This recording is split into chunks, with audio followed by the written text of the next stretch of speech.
CCI Podcast 49, votre rendez-vous sur la création d'entreprises. Je crée, je reprends une entreprise.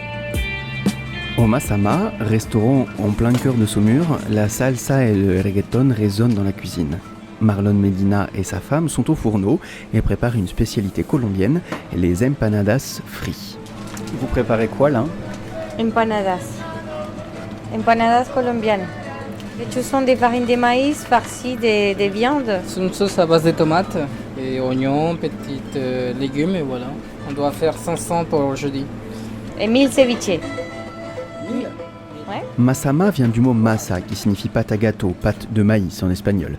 Marlon Medina, 32 ans, a ouvert son restaurant en septembre 2021 après être arrivé en France il y a 10 ans. Et dès son arrivée, après avoir remporté le concours du meilleur apprenti de Colombie, il s'est installé à Cholet, dans le Maine-et-Loire, pour travailler dans un restaurant. Aujourd'hui, avec son équipe colombienne, il vient de gagner le Bocuse d'Or de l'engagement sociétal qui récompense l'agriculture responsable, l'éducation, la formation en matière d'alimentation ou encore la lutte contre le gaspillage alimentaire.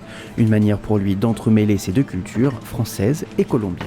Marlon Medina, bonjour. Bonjour. Je suppose que vous avez tenté d'apporter un peu de Colombie en France ici dans votre restaurant Masama. Tout à fait. En fait, au Masama, on fait un échange entre la France et la Colombie. Moi, ça fait il y a 10 ans que je suis en France. Quand je suis en Colombie, la France me manque énormément. Quand je suis en France, vice-versa.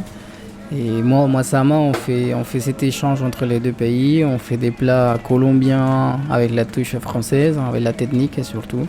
Ou à l'inverse, on fait des plats français avec la touche colombienne. Là, cette semaine, on a fait un sorbet de physalis avec une tuile de mambé.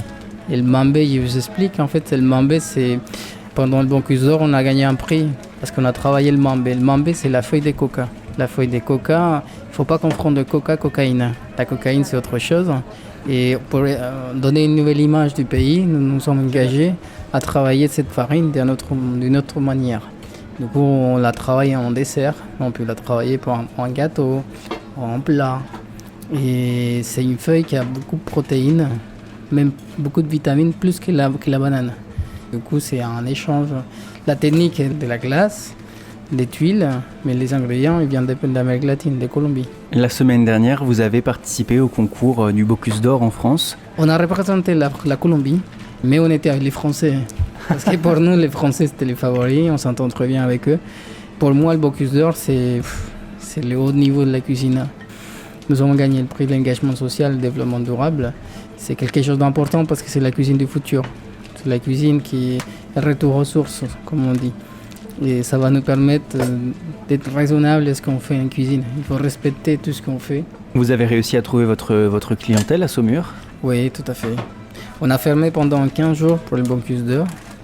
Du coup, j'avais un peu peur pour le début. Et donc, en fait, on continue à faire complet tous les jours. Et des fois, c'est compliqué parce que les gens ils n'arrivent pas à comprendre qu'il faut réserver d'avance.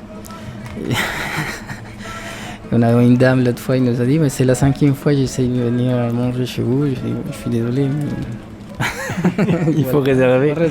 On a reçu un prix Bocuse d'Or, madame. Ouais, voilà. Aujourd'hui, on va continuer à travailler, à monter en gamme. Et voilà, on verra ce qui nous attend de l'avenir. Vous voulez goûter ? Oui. C'est délicieux. Ouais, ça c'est des choses qu'on mange tout le temps en Colombie. Comment on dit en espagnol, que sabroso? Que sabroso. Está rico. Muy delicioso.